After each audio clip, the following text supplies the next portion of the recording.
Indian oil corporation limited Barauni refinery में press वार्ता का हुआ आयोजन। Indian oil corporation limited Barauni refinery में शनिवार को प्रेस वार्ता का आयोजन हुआ, जिसमें रिफाइनरी प्रमुख श्री सत्यप्रकाश के साथ साथ रिफाइनरी के बड़े और छोटे अधिकारियों एवं जिला के विभिन्न अखबारों एवं चैनलों के जिला प्रभारी व रिपोर्टर्स शामिल हुए। इस मौके पर रिफाइनरी में किस तरह के विकास के कार्य चल रहे हैं और रिफाइनरी के द्वारा CSR फंड के माध्यम से क्षेत्र में किस तरह के कार्य किए जा रहे हैं, इसको लेकर विस्तार से जानकारी दी गई। वहीं विभिन्न अखबारों के जिला प्रभारियों ने भी अपनी अपनी बातें रखी। तत्पश्चात रिफाइनरी प्रमुख श्री सत्यप्रकाश ने भी अपनी बात प्रेस प्रतिनिधि के समक्ष साझा की। जब अगली बार आपसे मिले तो उसके भी जो डिटेल्स हैं वो आपसे शेयर करेंगे हम लोग। इसके अलावा एक हमारा एनुअल फंक्शन होता है, जो जितने भी बेगूसराय के दिव्यांगजन हैं, हमारा प्रयास रहता है कि उनको सहायता दी जाए, उनको सहयोग दिया जाए। तो हमारा रिफाइनरी का जो फाउंडेशन डे है, प्रतिवर्ष 15 जनवरी को हम लोग ये आयोजित करते हैं। और इस वर्ष भी हमारा जो 59वां स्थापना दिवस था जनवरी में, तो उसमें हम लोगों ने करीब 280 जो दिव्यांगजन हैं उनको तरह तरह के उपकरण प्रदान किए थे। उसी की ये झलकियाँ हैं। इसके अलावा स्वच्छता के प्रति हम लोग सजग हैं। हमारा प्रयास रहता है कि जहाँ भी हो लोगों के बीच में अवेयरनेस कार्यक्रम चलाए जाए, उनको ये बताया जाए कि स्वच्छ रहने से क्या सहूलतें होती है, वृक्षारोपण किया जाए। तो ये कुछ झलकियाँ हैं स्वच्छता पखवाड़ा की, जिसमें बहुत सारे कार्यक्रम हम लोगों ने आयोजित किए थे और जिसके कारण हम बरौनी रिफाइनरी को पुरस्कृत भी किया गया था। इसके अलावा जो BR9 प्रोजेक्ट के बारे में आपसे बात हुई, तो BR9 प्रोजेक्ट जब आया था तो वो तो एक टेक्निकल प्रोजेक्ट है, कैपेसिटी का एक्सपेंशन है, लेकिन उसके साथ भारत सरकार के दिशा निर्देश भी आए कि आप जब भी कुछ इस प्रकार के बड़े प्रोजेक्ट करें तो आसपास के क्षेत्र में कुछ विकासात्मक कार्य करें। ये सडनली बेगूसराय जो है पूरे विश्व पटल पे सामान्य ज्ञान में सबसे आगे आया कि प्रदूषण में 1 नंबर बन गया। एक ये मेजर कंसर्न है कि प्रदूषण जो है वो ये नहीं तय करेगा या ये फैसला नहीं कर पाएगा कि ED साहब को हम प्रदूषित नहीं करेंगे और इसमें प्रदूषित हो जाएंगे।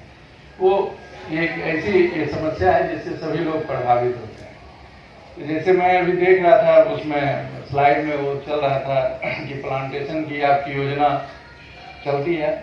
हम लोग यहाँ जितने बैठे हुए हैं, हम लोग भी जिला प्रशासन से ये उनसे भी आग्रह करेंगे और आपसे भी आग्रह करेंगे कि सामने जो फ्लाईओवर सब हमारा बन रहा है उसके नीचे का एरिया अगर उसको प्लांटेशन के रूप में इस्तेमाल हो, कहीं NHI के साथ आपका भी MOU साइन हो, और उसको क्योंकि पेड़ बहुत कटे हैं, क्योंकि कोई विकास जो है आता है तो कीमत असूल के आता है, तो विकास ने भरपूर कीमत वसूली है।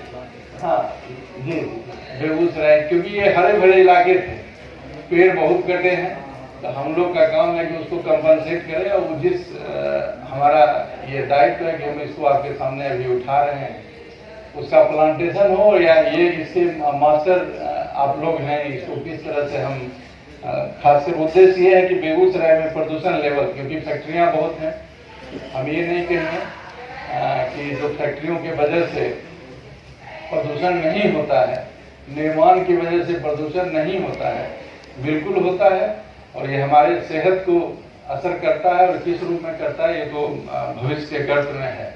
इनका जो आप दे रहे हैं स्कॉलरशिप, हमें लगता है 15-20 बच्चों को मिलना है, उसे कम से कम 100 तक ले जाएगी। जो अन्य और गतिविधियां जो है उन्हें और बढ़ाना चाहिए। स्कूल में बेंच डेस्क जो आप दे रहे हैं, अभी बहुत बच्चे हमारे जिले में जमीन पर बैठे हुए हैं, तो हमें लगता है कि इस क्षेत्र में और ज़्यादा काम करना चाहिए कि नहीं तो कभी स्मित जी ने बताया ही, पोल्यूशन जो है उस पर आप जो भी कर सकते आगे करेंगे ही। अच्छा कर CSR फंड को इसलिए बढ़ाना चाहिए कि ये थोड़ा सा आप 60 साल पूरा होने और आपकी कैपेसिटी सीधे 9 mm की होने वाला है, तो इसलिए भी इस फंड को आप बढ़ा दें। बहुत बहुत धन्यवाद इस कार्यक्रम का आयोजन करने के लिए, और हमें यहाँ पर मौका हर एक साल मिलता है, हम जो भी बोले हैं हमारा पूरा हुआ, आशा करते हैं ये जरूर पूरा होगा। अच्छी बात है कि बरौनी रिफाइनरी में लगातार ऐसे काम हो रहे हैं जो हम लोगों को बार बार गौरवान्वित होने के लिए का मौका देता है। बरौनी रिफाइनरी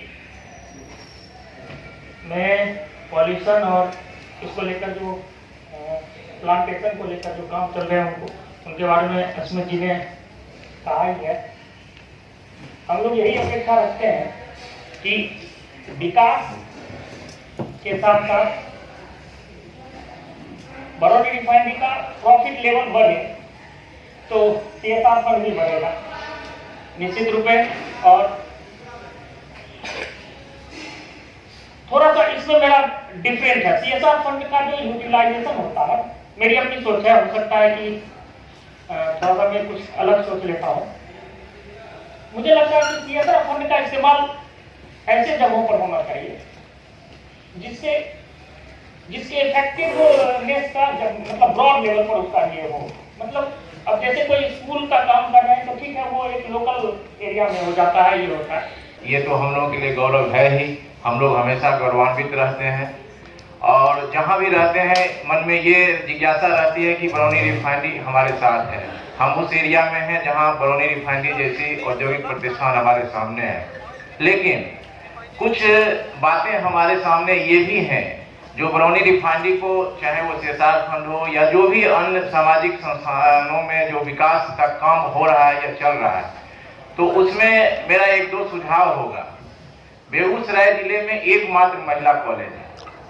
महिला कॉलेज के विकास, महिला कॉलेज के सौंदर्यीकरण, महिलाओं के उत्थान, वहाँ की छात्राओं के विकास के लिए मुझे लगता है कि मैं भी 26-27 साल से पत्रकारिता जगत में हूँ। बरौनी रिफाइनरी के द्वारा उस तरह से सकारात्मक प्रयास वहाँ नहीं किया गया है। तो मेरा एक व्यक्तिगत ये सुझाव है, अगर संभव हो तो महिला कॉलेज के लिए, चूंकि जिले का इकलौता महिला कॉलेज है बेगूसराय में, वहाँ काफी छात्राओं की संख्या है। बेगूसराय के अलावे हमारे आसपास के जिले की भी छात्राएं वहाँ पढ़ती हैं, पढ़ने के लिए आती हैं। तो उनके लिए, उनके विकास के लिए, उनके पढ़ाई के लिए, उनके और उच्चतर शिक्षा के लिए अगर कुछ आपके सहयोग से वहाँ बरौनी रिफाइनरी से हो जाए तो मुझे लगता है कि वो एक सकारात्मक पहल होगा। जैसा कि बड़े भाई स्मिथ जी ने कहा कि जो फ्लाईओवर बन रहा है, मैं भी इसमें कुछ साझा करना चाहूँगा। अभी जहाँ से उसका शुरुआत हुआ है और जहाँ से उसका लास्ट होगा, तो अभी आप देखें कि काम पूरा भी नहीं हुआ है, लेकिन उसके अंदर छोटी छोटी दुकानें, जो प्रदूषण की बातें सामने आ रही हैं, उसमें ये मतलब सजने लगा है अभी से ही, जबकि पूरा नहीं हुआ है। मुझे लगता है अगर वो पूरा हो जाएगा तो नीचे में फिर वहां से लेके वहां तक पूरा एकदम जो एरिया है वो खचाखच छोटी छोटी दुकानें जो भी कुछ हैं उस तरह से भर जाएंगी।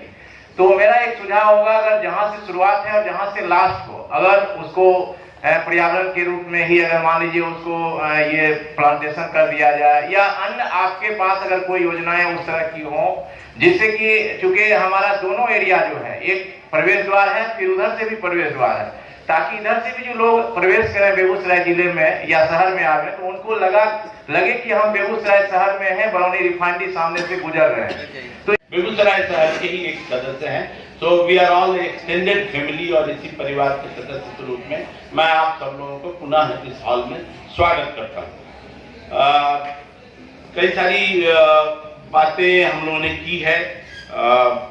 इसमें मैं विशेष रूप से, चूंकि ये धरती दिनकर जी की है और रश्मि रथी और कर्म क्षेत्र को ही हम लोग आगे ध्यान में रखते हुए, संज्ञान में लेते हुए, बरौनी रिफाइनरी ने बिहार के बेगूसराय जिले में लगभग 15,000 करोड़ का इन्वेस्टमेंट का प्रपोजल अप्रूव करके और बरौनी BR9 की परियोजना को इम्प्लीमेंट करने के लिए, कार्यान्वित करने के लिए निश्चय किया था।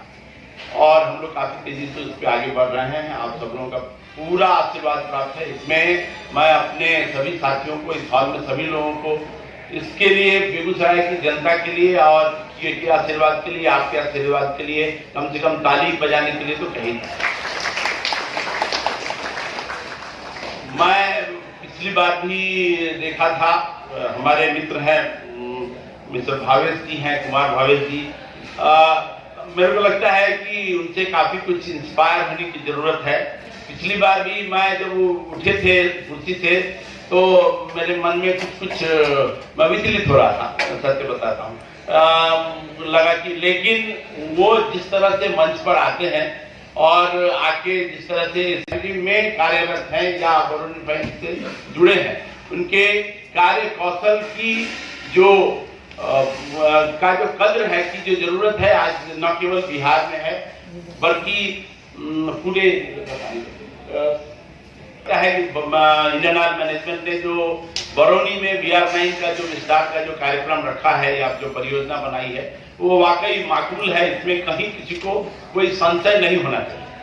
रह गया कई सारे विषय जो हमारे मित्र अर्था जी ने दिखाया, चाहे नीरज कुमार जी ने आपसे जो शेयर किया और उससे जो संबंधित आपके जो सुझाव आए हैं, और आपके एक सुझाव को मैं रियली ज्यादा तरजीह दूंगा। मैं नीरज जी से बोलूंगा और हमारे मीनाक्षी से बोलूंगा कि ये इंटरेक्शन की जो रूपरेखा है हमेशा इस तरह का एक फॉर्मल के बजाय हम लोग इनफॉर्मल वे में भी मिल सकते हैं, तो उसका भी एक कुछ प्रारूप बनाएं और उसके हिसाब से उसको भी हम लोग कार्यान्वित करें, तो शायद हम लोगों का और भी, बिकॉज जो इनपुट सर ने बताया कि एक फ्लाईओवर है और फ्लाईओवर के नीचे में हरित पट्टी हो, ये इस टाइप का, जैसे मैं दिल्ली जाता हूँ, नोएडा जाता हूँ, जितने सारे कई सारे फ्लाईओवर्स बने हैं